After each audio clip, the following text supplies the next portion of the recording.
Guys what's up, welcome back to Rankers coaching channel. आज हम statistics for economics का chapter number 5 discuss करेंगे। Chapter का नाम है presentation of data, textual and tabular presentation. तो चैप्टर नंबर 5 के बैक एक्सरसाइज में शॉर्ट आंसर टाइप क्वेश्चंस आज हम डिस्कस करेंगे। तो चलिए स्टार्ट करते हैं।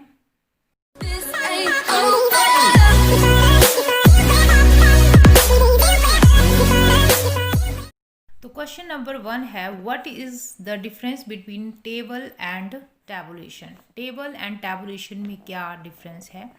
तो tabulation refers to the method and processes of presenting the data in the form of rows and columns. तो टैबुलेशन मीन्स कि जो भी डाटा हमारे पास है उसको हम किस तरह से रोज में एंड कॉलम्स में रखेंगे, कितनी रोज़ बनाएंगे, कितने कॉलम्स बनेंगे, कौन कौन से हैंडिंग्स होंगे, वो सब कुछ हम डिसाइड करेंगे टैबुलेशन में। And table refers to the actual presentation of the data in the form of rows and columns.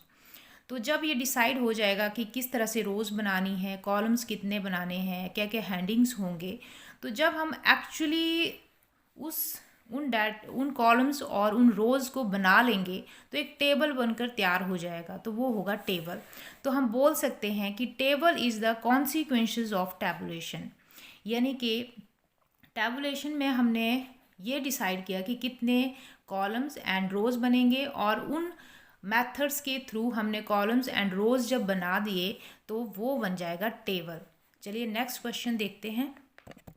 Second question है, what is meant by tabulation, what are the main objectives of the tabulation. Tabulation क्या है और इसके objects क्या हैं?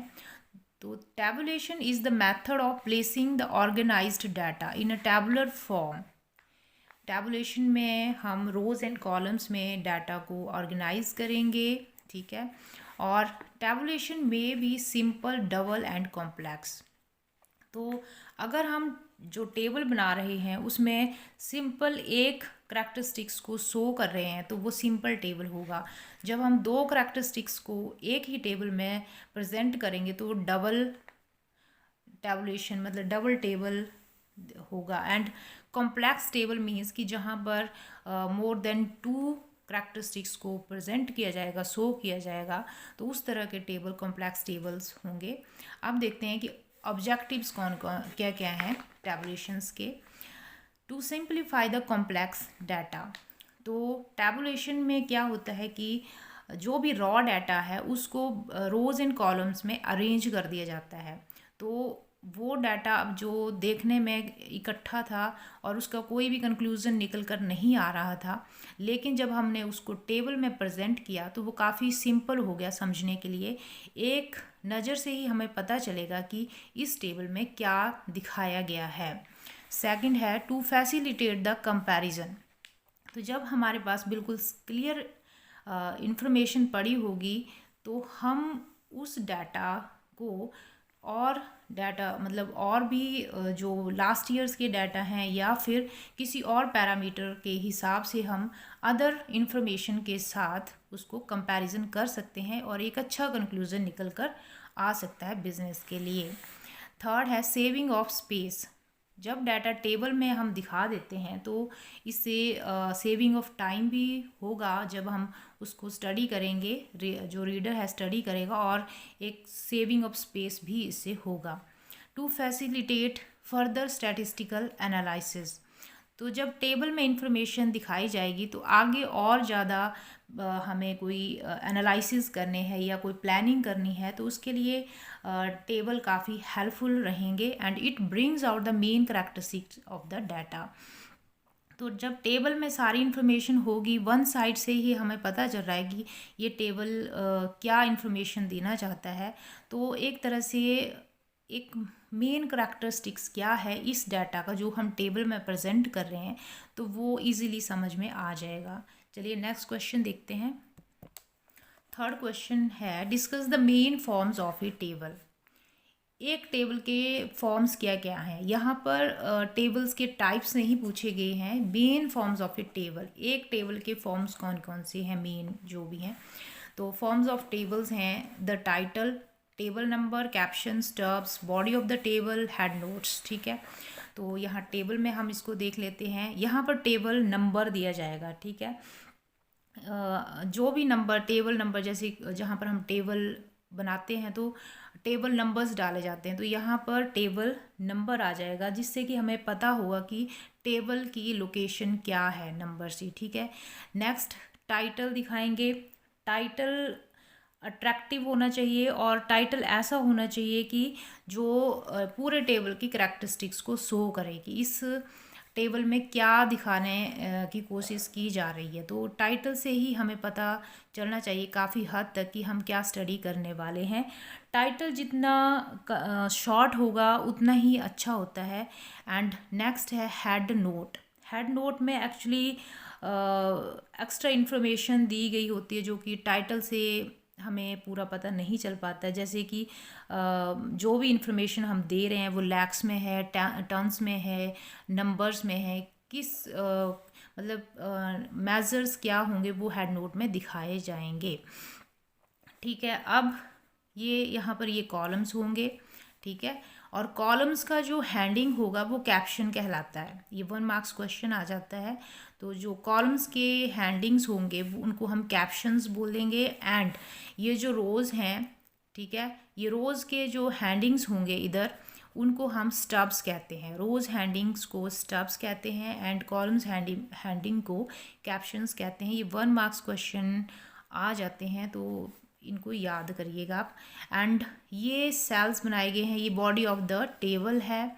ठीक है, यहाँ पर सारी जो भी इंफॉर्मेशन हमें दिखानी है वो हम शो करेंगे। एंड लास्ट में फुट नोट अगर रिक्वायर्ड होगा, इसमें कुछ एक्स्ट्रा इन्फॉर्मेशन दी जाती है रीडर को, ताकि जो भी इंफॉर्मेशन टेबल में दी गई है होगी वो ज़्यादा क्लियरिफाई उसको हो जाए। ठीक है, एंड सोर्स नेक्स्ट है सोर्स।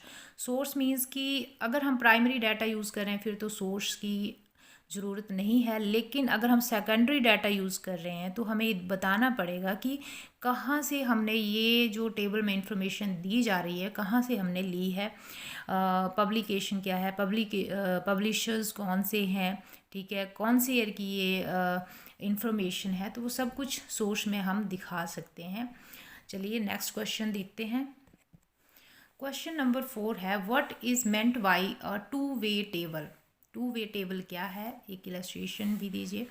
तो a two way table is a way to display the frequencies for 2 category variables. 1 category is represented by rows and 2nd category is represented by columns। तो एक टेबल जो हमें 2 एट्रीब्यूट्स के बारे में, 2 characteristics के बारे में हमें शो करता है। ठीक है, यानी कि एक करैक्टरिस्टिक्स को तो हम दिखा देंगे रोज़ में और दूसरी करैक्टरिस्टिक्स जो भी होंगी, वेरिएबल्स जो भी होंगे, उनको हम कॉलम्स में दिखा देंगे। जैसे कि यहाँ पर ये एग्जांपल है, यहाँ पर जेंडर में वुमेन एंड मैन अलग से हमने दिखा दिए, और प्रेफर्ड प्रोग्राम की वुमेन कौन से प्रोग्राम ज़्यादा प्रेफर करती हैं एंड मैन कौन से प्रोग्राम ज़्यादा प्रेफर करते हैं, तो वो हमने यहाँ दिखाया है। ठीक है, तो वुमेन डांस में 16, स्पोर्ट्स में 6 एंड मूवीज़ में 8, तो टोटल 30 वुमेन है।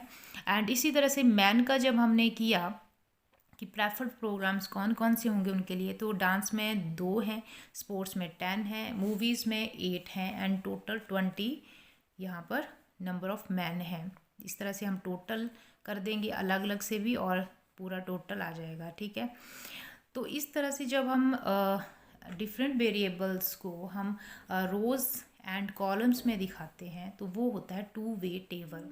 ठीक है, चलिए नेक्स्ट क्वेश्चन देखते हैं। क्वेश्चन नंबर 5 है make a format of a table presenting all parts of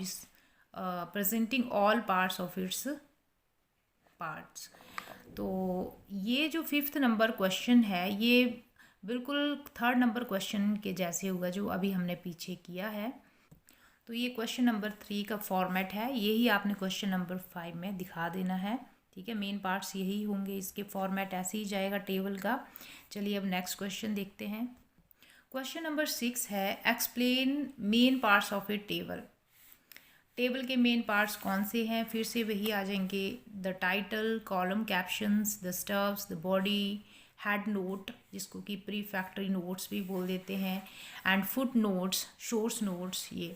और इस जैसे कि हमने अभी थर्ड क्वेश्चन में किया था, ऊपर टाइटल आ जाएगा, ये शॉर्ट होना चाहिए और इससे हमें पूरी इन्फॉर्मेशन मिलनी चाहिए कि हम टेबल में क्या प्रेजेंट कर रहे हैं, ठीक है।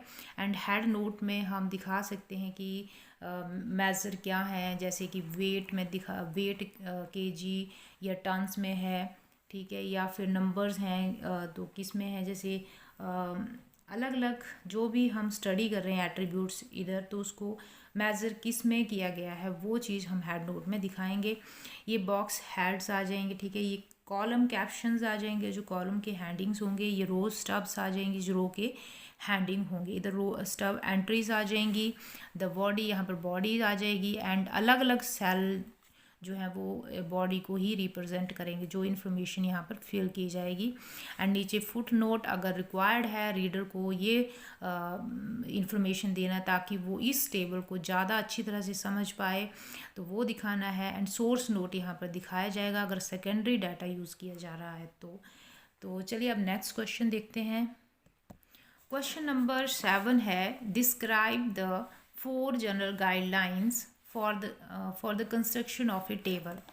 तो एक टेबल को कंस्ट्रक्ट करने के लिए हमें कौन कौन सी बातें ध्यान में रखनी चाहिए ताकि एक बहुत ही यूज़फुल हेल्पफुल टेबल बने, ठीक है। तो सबसे पहली बात जो हमें ध्यान रखना है वो है हैंडिंग, ठीक है। Heading should be written in the singular form. तो जो हैंडिंग होगा वो सिंगुलर फॉर्म में होना चाहिए। जैसे कि हम दिखा रहे हैं कि पॉपुलेशन का कोई हम टेबल बना रहे हैं तो वहाँ पर होना चाहिए डिस्ट्रीब्यूशन ऑफ पॉपुलेशन, ठीक है, पॉपुलेशंस नहीं पॉपुलेशन। और उसको फिर हम आगे अलग अलग इसमें बांट सकते हैं, town X, town Y, and attributes के हिसाब से फिर हम उनको आगे रो हेड्स में बांट सकते हैं। तो जो हैंडिंग है वो सिंगुलर फॉर्म में होना चाहिए। Abbreviation, use of abbreviation should be avoided in the handing और सब handing of the table.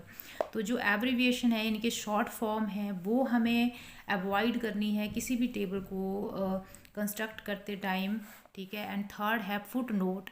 Foot note should be given only if needed. तो जो टेबल के नीचे जो फुट नोट दिया जाता है वो तभी दिया जाना चाहिए अगर ज़रूरी है। वैसे ये अगर ज़रूरी नहीं है, एक्स्ट्रा इन्फॉर्मेशन नहीं दे रहा है रीडर को, तो इसका देना ज़रूरी नहीं है। Total of the table and subtotals of the items must be given at the end of each row. तो टेबल का टोटल किया जाना चाहिए एंड हर एक रो का, हर एक कॉलम का अलग से टोटल दिखाया जाना चाहिए, ठीक है। तो इस तरह से चैप्टर नंबर 5 के 7 क्वेश्चंस कंप्लीट होते हैं। तो वीडियो को लाइक शेयर करें एंड रैंकर्स कोचिंग चैनल को सब्सक्राइब करना ना भूलें।